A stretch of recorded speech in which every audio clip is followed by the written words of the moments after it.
Bienestar nos acompaña Luz Dari Parra. Ella es psicóloga biorreprogramadora y hoy el tema es consecuencias que traen los abortos. Vamos a tocar diferentes puntos. Ustedes pueden llamar en cualquier momento al 265-7757 y hacer sus preguntas. Adelante, Luz Dari, que yo vi que se te cayó el papelito. Venga, yo le ayudo por acá. Aquí nos defendemos, ¿cierto, muchachos?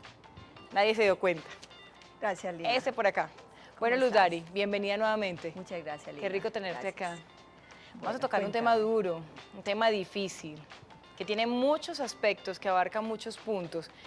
Empecemos por esos abortos espontáneos que no conocemos en nuestra familia. Por ejemplo, mi mamá una vez dijo, ay, es que antes de usted yo tuve gemelos, pero tuve un accidente y perdí los gemelos. ¿Y cómo te diste cuenta? No, pues el médico se dio cuenta que eran gemelos. O sea que tú no hubieras nacido. Y yo me quedé pensando, yo, ay, increíble pues la suerte que uno tiene y pues el destino que le da Dios a uno. Entonces esas cosas hay que saberlas en familia y hay que contarlas porque vienen muchas consecuencias cuando no se conocen. Lo primero, Lina, es que si hasta ese momento estabas pensando que eras hija única y que eras la primera en el clan.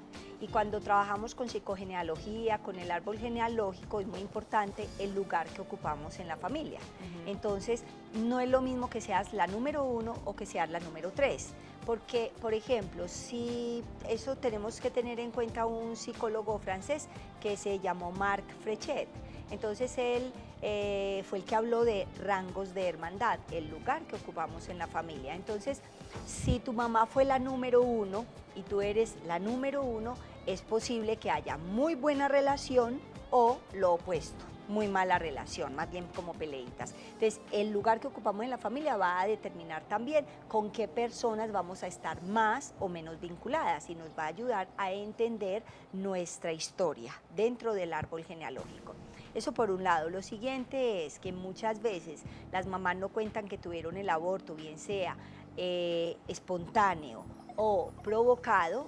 El provocado obviamente va a dejar aún más secuelas a nivel psicológico y a nivel de culpa en la persona que se practica el aborto.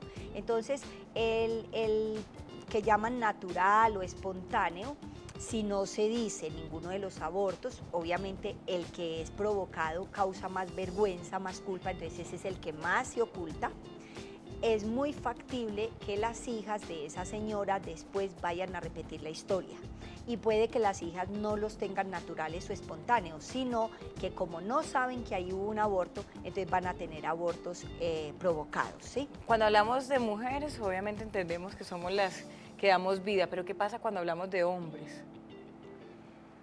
Cuando hablamos de que el hombre hace su aporte, no, también. Supongamos que un hombre se entere que casi iba a ser abortado o que su mamá tuvo un aborto y pues era un hermano, una hermana para él. ¿Qué pasa con esa relación cuando él se casa, cuando tiene una relación con una mujer y se le presenta la misma situación?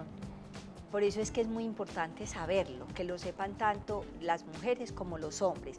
¿Por qué? Porque nosotros encontramos siempre a la pareja perfecta para sanar nuestras propias historias. Aunque el perfecto sea el que venga, me pegue, me desvalorice, me descalifique, aunque sea el alcohólico, es para sanar mi historia. Lo que pasa es que casi nunca nos lo revisamos, casi nunca lo trabajamos, casi nunca nos preguntamos qué pasa conmigo, por qué yo tengo esta situación en mi vida, sino que siempre decimos la culpa es del otro.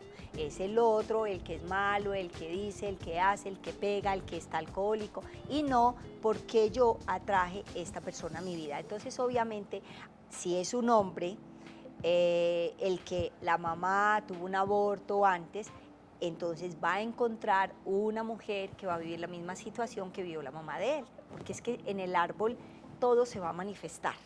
La Biblia lo dice, los padres comerán las uvas verdes y los hijos rechinarán los dientes. Muy bien. Hablemos del número en familia, del rango de hermandad que lo tocaste hace un rato. ¿Cómo saber uno cuál es el número dentro de su familia? Obviamente hay que saber estas cosas y las que no se saben qué pasa ahí. Es como un bache, por decirlo así, en nuestra vida, ¿o no? Sí, Por eso Anne Ancelin, que es una señora francesa que ha escrito unos libros fantásticos sobre psicogenealogía, y también Alejandro Jodorowsky, que trabaja en la psicogenealogía, hablan de la importancia de trabajarnos nuestro árbol. Entonces, Marc Frechet, que fue el que habló de los rangos de hermandad, entonces dice, por ejemplo, si yo soy número 7, el número 1, por ejemplo, va a estar en mucha resonancia con los números 4 y con los números 8. Entonces, 1, 2, 3, 4, 5, 6, perdón, el 7, 8 y 9. Ahora las familias no son tan numerosas, pero tendríamos que mirar a nuestros hermanos, sí. Mi familia sí fue muy numerosa, hubo 12 embarazos, de hecho, hubo 10 hijos vivos, y mi madre tuvo 2 abortos espontáneos, en uno de ellos inclusive casi muere. ¿Qué sucede, por ejemplo, con el hijo siguiente después de que ha habido un aborto?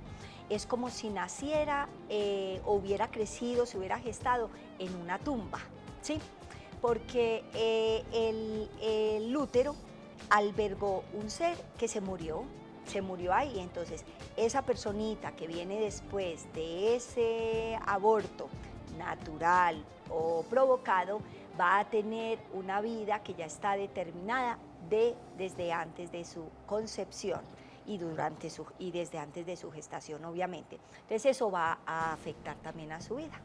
Muy bien, vamos a hablar de un ejercicio que tú me estabas contando ahorita, que pueden hacer las personas, las mujeres que han pasado por esto. Pero hablemos de las jovencitas. Es muy común, lo vemos en los noticieros, lo escuchamos día a día, que son las más propensas a tener abortos provocados. ¿Qué pasa con el futuro de esa mujer que apenas está empezando, que muchas veces ni siquiera son mayores de edad? ¿Cómo se refleja eso más adelante? Mira, acuérdate que estábamos hablando en el otro programa hablábamos de las madres solteras, y nos llamó una señora que decía, yo fui madre soltera y mi hija antes de cumplir los 15 años ya era madre soltera.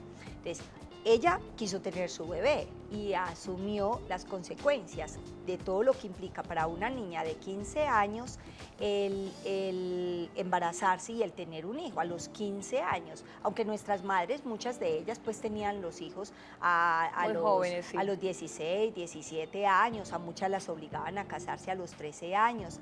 Entonces, para esa personita que asume tener el bebé, no hacerse el aborto, pues le va a implicar un montón de cosas y carga económica, etcétera, etcétera.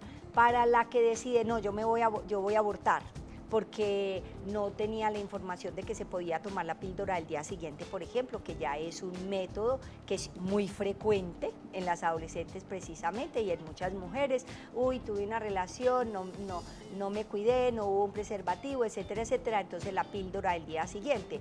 Eso por lo menos evita la concepción. Entonces, bueno, ahí no necesariamente tendríamos que hablar de un aborto, aunque dentro de los métodos anticonceptivos se habla de que ya la anticoncepción es como ir causando un aborto. Simplemente es prevenir la concepción sin desearla.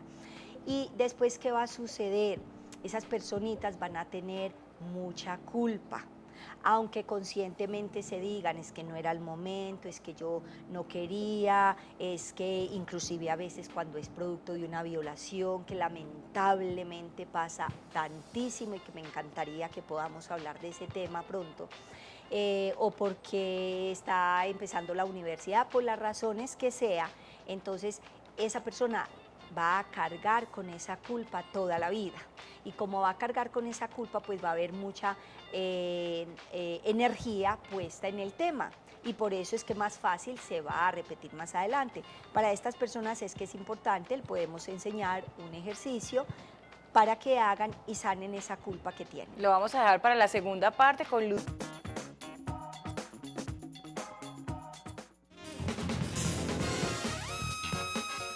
La siguiente sección presenta contenidos sexuales de interés pedagógico.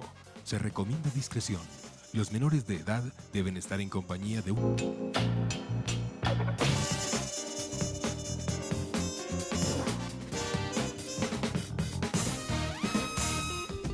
Bueno, y nuevamente estamos con Luz Dari Parra, psicóloga biorreprogramadora. Seguimos hablando de las consecuencias que trae el aborto y dejamos para la última parte hacer un ejercicio para las mujeres que quieren sanar este paso en su vida.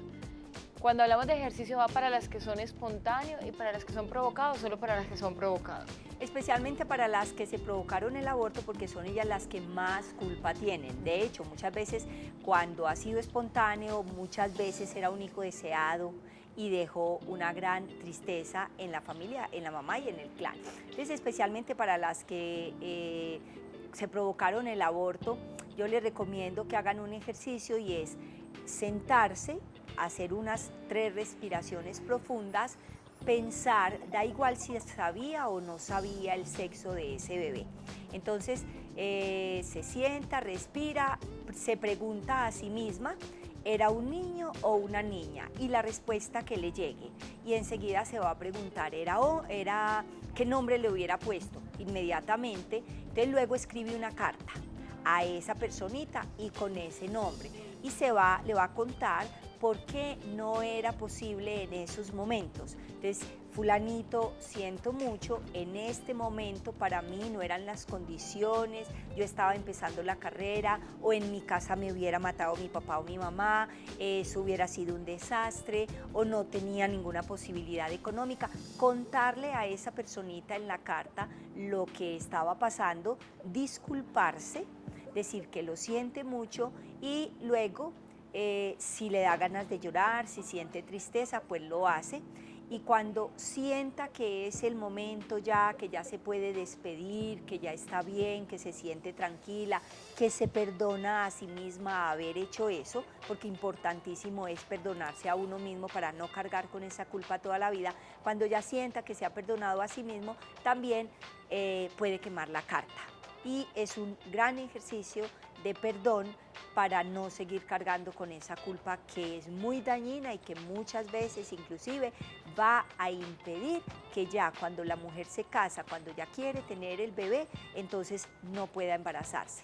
Muy bien, Luz Dare, muchísimas gracias por esa ayuda, por esa buena recomendación que le das a todas las mujeres que están pasando, que pasaron por ese momento tan difícil. Gracias. Bueno, ya saben que al final del programa encuentran los teléfonos de Luz Dare Parra para que hagan un contacto directo con ella y de verdad apreciamos tu tiempo y toda la información que nos regalas. Muchas gracias, Lina, también por invitarme. Bueno, y aquí nos vamos a una pequeña pausa de comerciales, de todo un poco entrando en la recta final, pero todavía hay sorpresas, vamos hasta las 4 de la tarde.